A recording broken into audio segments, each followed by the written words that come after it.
What are you doing right now? I can guess for a majority of you.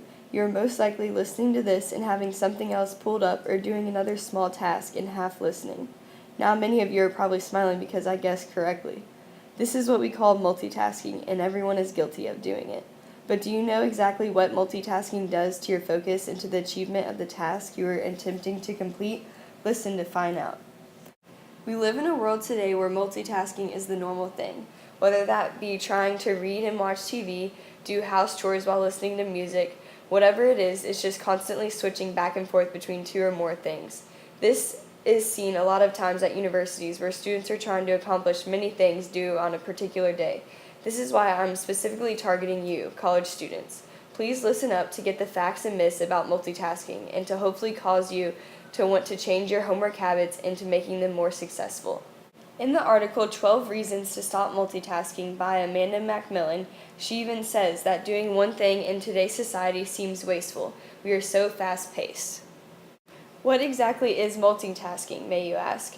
Well, according to Paolo Cardini from a TED Talk, he says that multitasking is actually shifting back and forth from one task to another, and only 2% of people can actually control multitasking in this environment.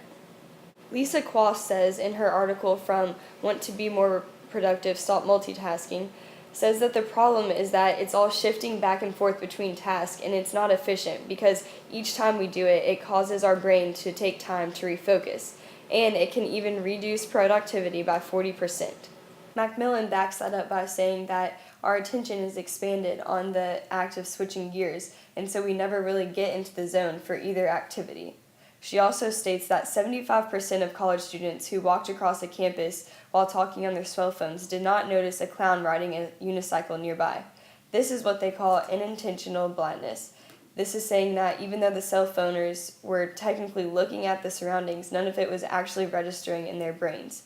This is also can be compared to any sort of multitasking activity we do. Even interrupting one task to suddenly focus on another can be enough to disrupt short-term memory. She says not only can it disrupt the short-term memory, but it can also overwhelm the frontal cortex and increase the number of mistakes you make. All of this is obviously not good. So what are the solutions to stop multitasking? Well, the TED Talk from Paola Cardini talks about that we should have this idea of monotasking, which I think is really interesting because it seems simple, but it's something that no one in today's society does. And he says we should monotask instead of multitask and focus on one task and turning your digital self off completely, which also will help focus when we're trying to study.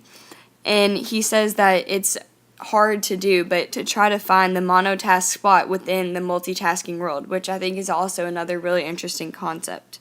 And he also has this phrase called Ohio, and to him this means the O stands for only, the H stands for handle, the I stands for it, and the other O stands for once. So only handle it once, meaning that if you start something, don't stop until it's finished. So again, this is bringing up the point of monotasking instead of multitasking.